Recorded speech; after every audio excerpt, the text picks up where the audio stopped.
Ayer ya lo veíamos, miles de vehículos tratando de llegar hasta los centros invernales, muchos de ellos, eso sí, sin las medidas de seguridad adecuadas. Digo, ¿cuáles son estas? Se lo vamos a preguntar a Luis Stuben, él es experto en seguridad de la vial, de la Mutual de Seguridad. ¿Cómo estás, Luis? Muy buenos días. Hola, ¿qué tal, Polo? ¿Cómo están? Buenos días.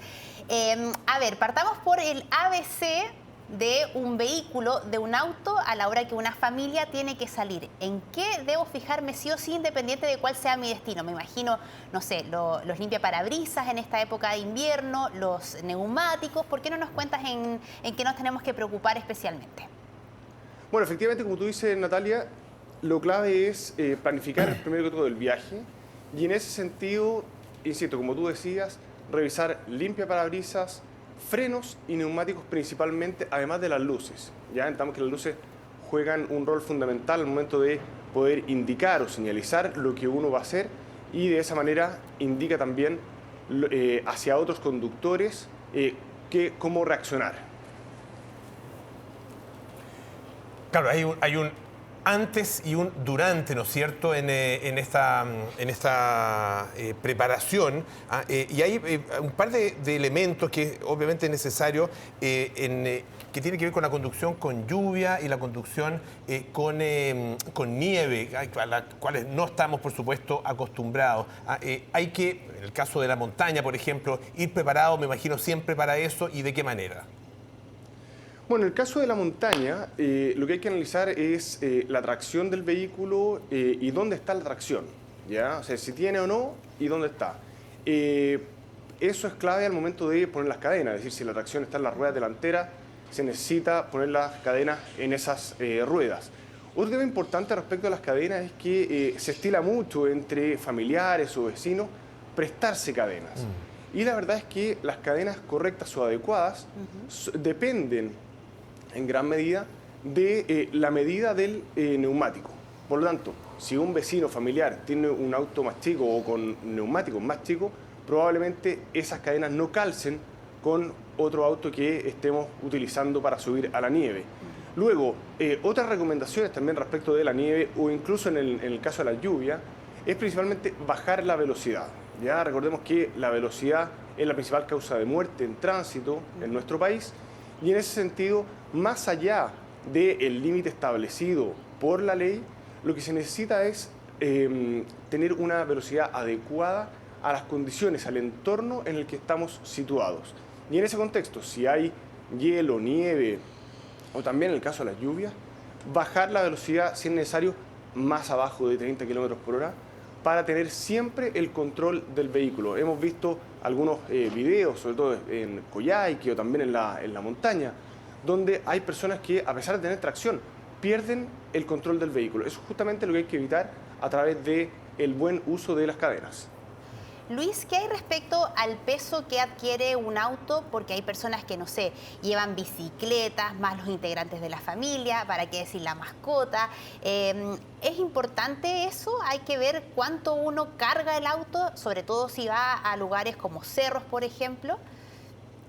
Bueno, ahí, Natalia, tocaste un punto clave en el sentido de que uno debe cargar adecuadamente el auto y por ningún motivo llevar a más pasajeros de los que se debe dentro del auto. Ahora, para tener una idea de cuánto son los pasajeros que uno debe llevar, es tan simple como contar la cantidad de cinturones de seguridad. La verdad es que ya hace un buen tiempo el uso de cinturón de seguridad es obligatorio para todos los ocupantes del vehículo. Generalmente se usa mucho en el conductor y el acompañante, pero no en el resto de los pasajeros. Recordemos que algunos estudios aquí en Chile muestran que cerca del 12% de los pasajeros en los asientos traseros utiliza el cinturón de seguridad. Y eso la verdad es que al momento de tener un siniestro de tránsito, vemos que son los principales afectados. Entonces, en ese sentido, el llamado que hacemos como Mutual de Seguridad es clave. Todos los ocupantes del vehículo deben usar el cinturón de seguridad. Usted decía, Luis, que es necesario obviamente bajar, ¿no es cierto?, la velocidad, tal vez incluso por debajo de lo que uno consideraría prudente, a 30 kilómetros por hora. Claro, es bastante lento, pero hay ciertas condiciones en las que es indispensable. ¿Qué otro elemento hay que tener en cuenta? Por ejemplo, pensar en las maniobras que uno hace y el frenado. ¿Cómo tienen que ser estos?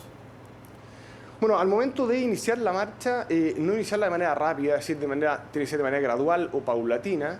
Y lo mismo ocurre al momento de frenado. Es decir, no frenar muy brusco, de manera que el sistema de freno pueda reaccionar y la adherencia a los neumáticos también pueda reaccionar a ese frenado. Por otra parte, evitar virajes bruscos, porque lo que se ha visto es que en ese momento se pierde el control del vehículo y es justamente lo que hay que evitar. Ahora, respecto a la velocidad, lo que hemos visto en diferentes videos que hacen llegar las personas desde la montaña es que no es necesario andar rápido. Es decir, el taco que se formó durante el fin de semana hace ver que no es necesario, no se hace necesario el hecho de andar a una velocidad, incluso dentro de lo legalmente permitido, sino que tiene que ser mucho más bajo. Entonces, en ese sentido, llamar a la conciencia, andar a una velocidad adecuada, sobre todo en estas situaciones que uno lo que busca es pasarlo bien en estos momentos que son generalmente familiares y así evitar un siniestro de tránsito que muchas veces puede ser con consecuencias fatales o graves. Eso último es tremendamente importante, que sean unas vacaciones agradables y no estemos lamentando tragedias absolutamente evitables. Luis Estuve, muchas gracias por esta conversación con Tele 13 AM. Que esté muy bien, buenos días. Muchas gracias a ustedes, que estén muy bien.